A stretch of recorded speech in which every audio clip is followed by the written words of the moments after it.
working with Qt and on Qt for 5 years now. I started with the BlackBerry 10 OS. I was doing applications for the BlackBerry 10 OS using the Cascades framework. And then I got my first job in Munich in Pelagicor. And I was lucky because I got training from ex-Nokia and Trolltech employees there. And they were doing HMI for cars, so software for cars, and I worked on the MBUX, the new HMI for the A-Class, the new A-Class car from Mercedes. Then I joined a bit of Volkswagen, and I have been working for a couple of years now as a contractor, independent, helping companies developing their HMI projects. So I'm still doing car software, let's say. I worked on prototypes, but I worked as well as in products, and I have some experience on how you can create a prototype that you can later on use it in a product without having to change much. That's for QML basically. So yeah, let's start. A definition of a prototype. Basically, this last sentence here is that it's the first example of something such as a machine or other industrial product from which all later forms are developed. Meaning, basically, that we need to recycle. What do we need to recycle? Of course, we will have a concept, because we have to have a concept. We will have a design based on the concept. We will have components created during our development time, and we will have at the end a POC code, which is for the prototype, and an architecture, which is the POC will be based on that architecture. So ideally, we should reuse all these in a later product. Just to get you, to give you more context, for instance, the concept for a prototype could be, let's say we have a company that create smart home devices, and we want to create a prototype for the CES conference in 2021, a demo, and we have decided to create a smart table with touch screen where it changes modes depending on if you're having dinner, lunch, breakfast, whatever. So now we have the concept, we know what are we going to work on, and usually we will go through this development cycle. We have to decide the requirements, and then we have to build the prototype, and then usually we evaluate with the customer. This customer actually can be people from the same team.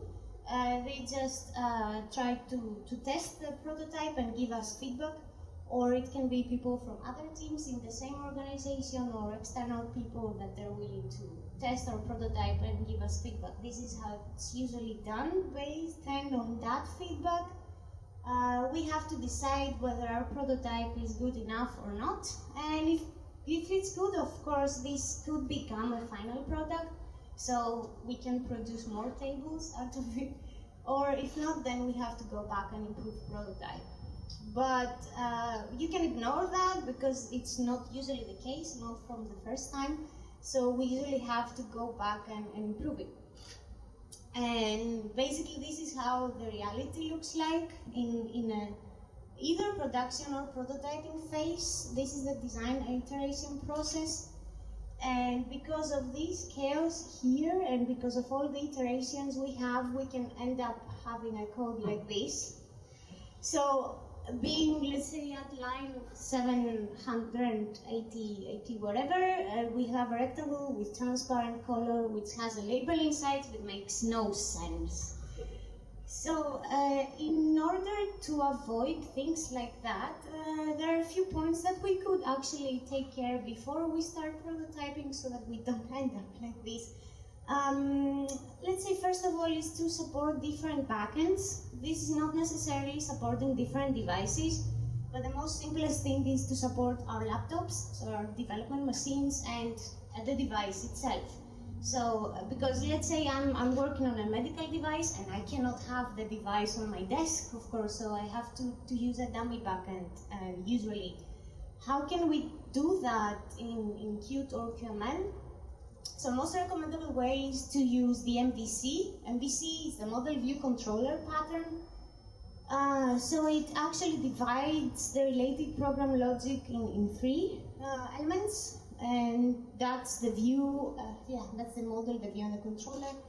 And it's actually, it allows the code reuse and parallel development. This is exactly what we're talking about today. Right, in QML, how we can apply this? The model is basically the central component of the pattern. It's the application's dynamic data structure, and it's independent of the user interface. It's the only one that it directly manages the data, the logic, and rules the application. So now in QML, that's usually a non-visual QML file or JS file, it depends. In case of QML, it usually derives from QtObject, and it contains all the logic of the application as well as the connection to the backend services, the properties, and the functions we need.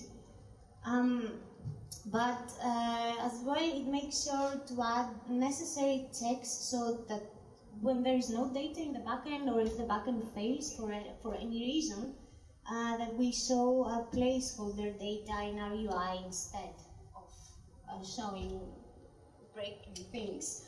And of course, a store, which is a model in this case, can make use of other models, so nested models. As an example, this is a music store. This is a model of a music application. So we can see here that we have added this text. Of course, it reads the song list, and if the count is changed, then that means that we have songs, then initiate the songs, and then check if there is a first element and that has an artist which is not empty, then show that, otherwise show unknown artist, and same for the albums. Now the view. The view is there to represent the information, whatever that is, diagram, table, lists, whatever. And it's possible to have multiple views inside one view.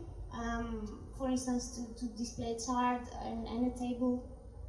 And yeah, that's a general definition. And in QML, this is a visual QML file, and that's the only one that can make use of models. If it wouldn't make use of the model, yeah, it would be just a simple controller, and we will see what the controller is.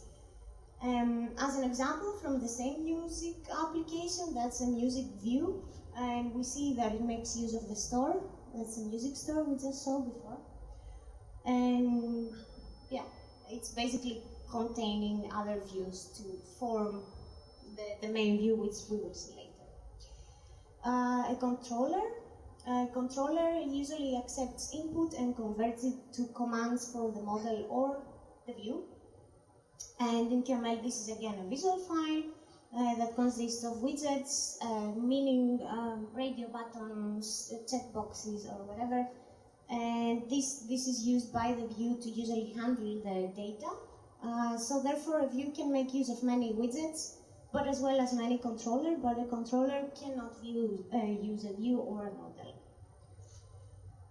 That's an album art panel. That's the corresponding controller of the music application. So we see the signals here for the song handling, previews, next, play, etc. And this pattern actually, I closed the microphone, sorry. This pattern is heavily used in NEPTUNE UI. NEPTUNE UI is the reference UI of the Qt Automotive suite, and it's something that I myself have been working on so far. So we see here that it has the panels, which stands for controller. It has the stores, which stands for the model, and the views, which stands for the views. That's the structure of the music application. And all these are forming this view we have here. So this is basically the album art panel we just saw, and the music view is the entire view without this widget here. And the music store, of course, provides the data, like the cover and the song title, etc. Right, and get you more a bit into the code, just have a short video. This is basically the store. It's just a bunch of properties and functions and connections to some interfaces.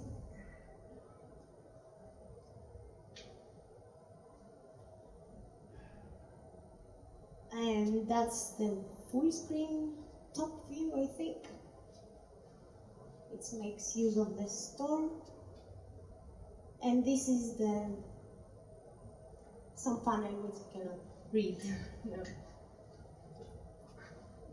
Okay. So that was about it, about how we can support different backends.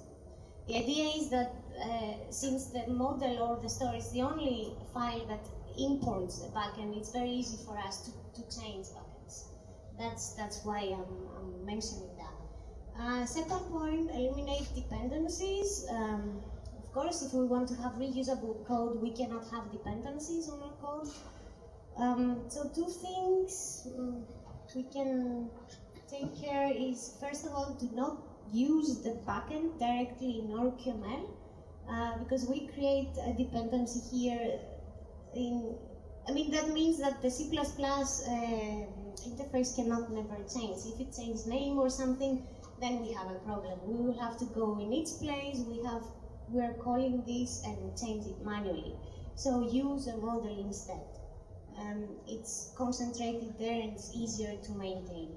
And this case here, so imagine we have a mainview.qml and myview.qml, and the main view makes use of the myview and the myPanel. MyPanel has this ID, but then inside the main view in an internal state, then this is calling this is setting as a target the myPanel, and it's trying to change a property from myPanel. This is really nasty. Don't do that, never. This is called the dynamic scoping in QML. And from the Qt documentation itself, they just say that we should never do that.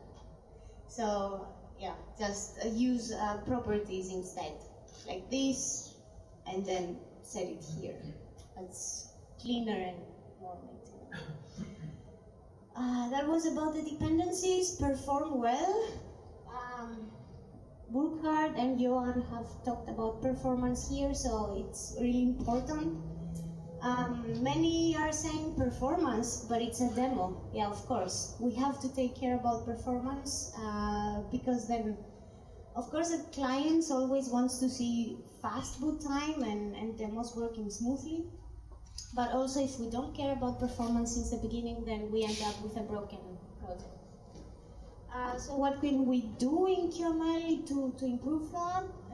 Animations. Either simplify them or just remove them when we can, if designers permit that. Effects.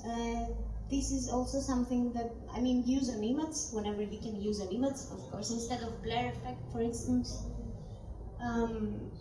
Fonts, yeah. Rectangles, don't use rectangles if you don't need them, only if you want to colorize something, otherwise it doesn't make sense. Assets loading, use the asynchronous property of the image. That makes sure that the assets are loading asynchronously and in another thread, so it doesn't heavy load our startup time. Prefer using Qt objects when possible. If it's a non-visual element, then just use a Qt object. Don't use item, don't use rectangle. Use item if it's a visual object, and rectangle, as we said, if you want to colorize something. Remove dependency leftovers. That means that ideally a QML file could or should run independently. That would be the best. Revisit and improve parts that were done quickly or changed a lot during design iterations. These parts are always the most vulnerable. Remove unnecessary imports. If you don't use a module, then you don't need to import it, and just remove it. Aim for simple solutions, and of course, use the QML profiler from time to time to see where your problems are and what you could improve in your QML code. And just remember always that quick prototyping costs performance if not done properly. Next point, support different resolutions. This is kind of relative. This depends on the project, but the most simple case is that you have, let's say, to support the screen of the device and the screen of your laptop. So, because it has happened to me, there was a device that it had a bigger resolution than my screen, so I was running the project, and I couldn't see anything on top and on bottom, so I could only see the middle content, which was empty. So I couldn't work. That was not really productive. So ideally, you could have a configuration in your startup or something, a parameter that you set, different resolutions for your project, and for that to succeed, prefer using anchors. So this example here, for instance, this tab bar will always have its parent's width, even though the parent is changing width, and will always be at the top of its parent, because it's anchored at the top, left and right. Use the X and Y properties only in specific cases, like here, for example, this is an indicator of a radio button. So it's said to be in the center of its parent, but again, relatively calculated based on its parent's width and on its width. So if the parent width is changing, then this will be calculated again. Make use of border images. This is a QML type for images. Here in this example, I have the left, right, top, and bottom border set to 100 pixels, and that means that these corners here will not be scaled at all, and these parts will be scaled vertically, these horizontally, and this middle content will be scaled horizontally and vertically. With this border image, we can actually reuse our assets in many resolutions. So we can use the same asset in various parts and various dimensions. And use SVG format for icons. Well, that's optional, just that the PNG it doesn't look really well when it's small. SVG is better for that. And implement a scaling factor, that's of course optional. Next point, flexible widgets library. It's the well-famous QtGreece Controls 2. Dimitris already mentioned that.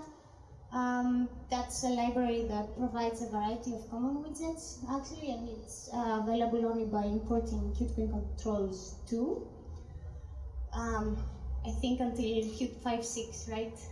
Because that would look like import QtGreece Controls and that's it. Yeah. Okay.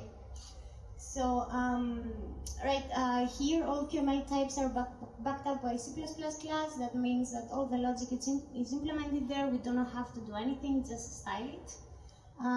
It supports different styles and custom styling, and it's fully flexible and customizable. In this example, we have a gallery of widgets, and for this radio button, the only thing I had to do is just to set the indicator and the content item, and I have a custom radio button looking green.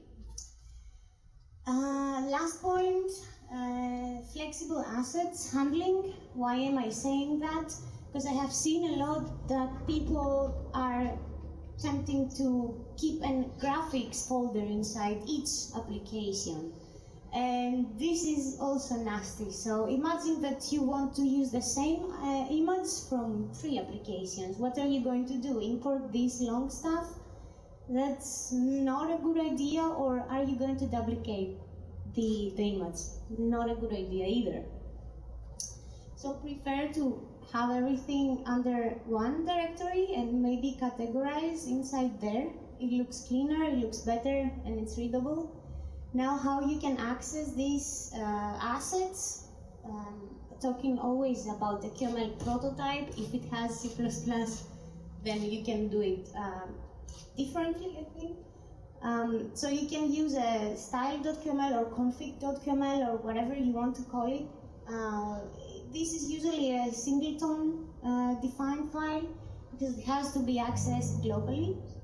So you can contain inside there the assets path, screen dimensions, fonts, font sizes, and other values like the text opacity, etc. So like in this example here, we have, for example, the image path, and this function which returns the image path plus the name you give it as a parameter plus .png.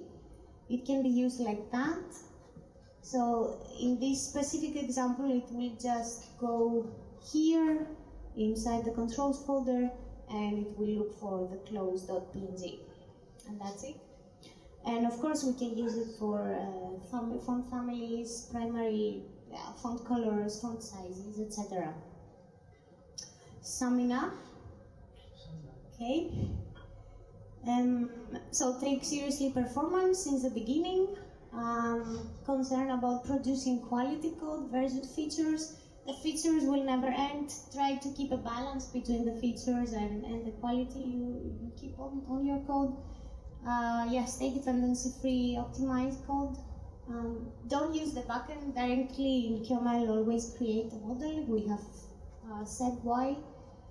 Use cautiously the QML's dynamic scoping.